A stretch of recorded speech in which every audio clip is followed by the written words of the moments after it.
আয়নাগর আমরা জানি যে অনেকেই আয়নাগর দেখার জন্য আপনার বেকুল হয়ে আমরা আছি যে আসলে আয়নাগরটা কোথায়।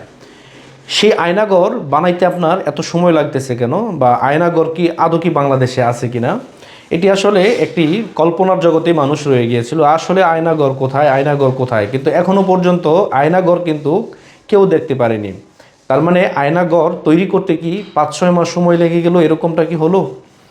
ইতিমধ্যে আপনার একটি আয়নাঘর দেখতে পাচ্ছি যে একদম নতুন সুন্দর, মানে 17 বছরের আয়নাঘর এত নতুন কিভাবে হয়। অনেকে আপনার ফেসবুকে ট্রল করতেছে বা পোস্ট করতেছে যে 17 বছরের আয়নাঘর কিভাবে এরকম হয়। আপনার পরিচালক ফারুকি নাকি আপনার জুলাই নিয়ে একটা সিনেমা বানাচ্ছে, সেটাতে আপনার এই আয়নাঘর দেখানো হচ্ছে। তো যাই হোক, 17 বছরের আয়নাঘর যেটি মানুষ দেখতে চেয়েছিল, সেটি কিন্তু এখনও এদেশের জনগণ দেখতে পারেনি। তার মানে আগামীতেও যে দেখতে পারবে, যদিও বলা হচ্ছে যে উপদেশটা আপনার সেই আয়নাঘর পরিদর্শন করবে, সেখানে যাবে। কিন্তু এত সময় কেন লাগলো? কারণ আয়নাঘর তো বাংলাদেশে ছিলই না। কারণ এটি বানাইতে অনেকটা সময়ের প্রয়োজন লাগে। কোথায় বানাবে, কোন জঙ্গলে বানাবে, সেগুলো কিন্তু তাদের স্ক্রিপ্ট তৈরি করতে হয়, তৈরি করে তারপরে এগুলো বানাইতে হয়। তো যাই হোক, যে আয়নাঘর বাংলাদেশে যে নেই এটি প্রমাণিত হয়ে গেছে। আর তারা যে মিথ্যা প্রোপাগান্ডা চালিয়েছিল যে বাংলাদেশে আয়নাঘর আছে, আয়নাঘর বলতে আমাদের দেশে কিছুই না। যা আমরা জানতাম শুধু জেলখানায় ছিল কেরানীগঞ্জে, এর চেয়ে বড় কিছু আমাদের বাংলাদেশে ছিল না। যেটি আপনার 5 তারিখেও দেখাতে পারেনি যে আয়নাঘর এটা বা আয়নাঘর ওটা। তখন বলা হয়েছে যে এটা তো ফুলের বাগিচা, এটা তো একটি হোটেল, এরকম ধারণা করেছে বা অনেকে বলেছে, এগুলো দেখিয়েছে এখানে। তো আয়নাঘর বলতে আমাদের দেশে কিছু ছিল না। এমনও আমরা দেখেছি যে একজন 40 বছর একটা গামছা দিয়ে, নাকি 17 বছর একটা গামছা দিয়ে আপনার চোখ মুখ মুছতো, অথচ সেই গামছা একদম নতুন ছিল।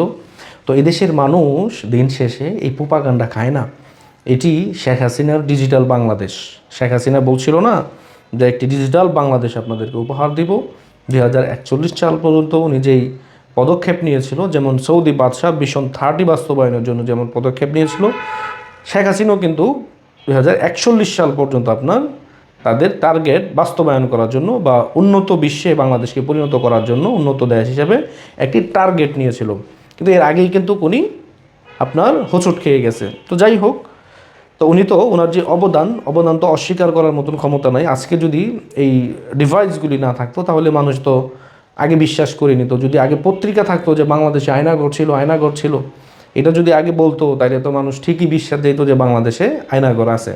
এখন তো আর মানুষ বিশ্বাস যাইতেছে না যে বাংলাদেশে আয়নাঘর আছে। কারণ আয়নাঘর তৈরি করতে আপনার এতদিন সময় কেন লাগলো, এগুলো তো মানুষ এখন বলতেছে। এখন উপদেষ্টাও বলতেছে যে আয়নাঘর আমি পরিদর্শন করব। তো এখনও সে যায়নি, ইতিমধ্যে সুইজারল্যান্ড পৌঁছে গিয়েছে।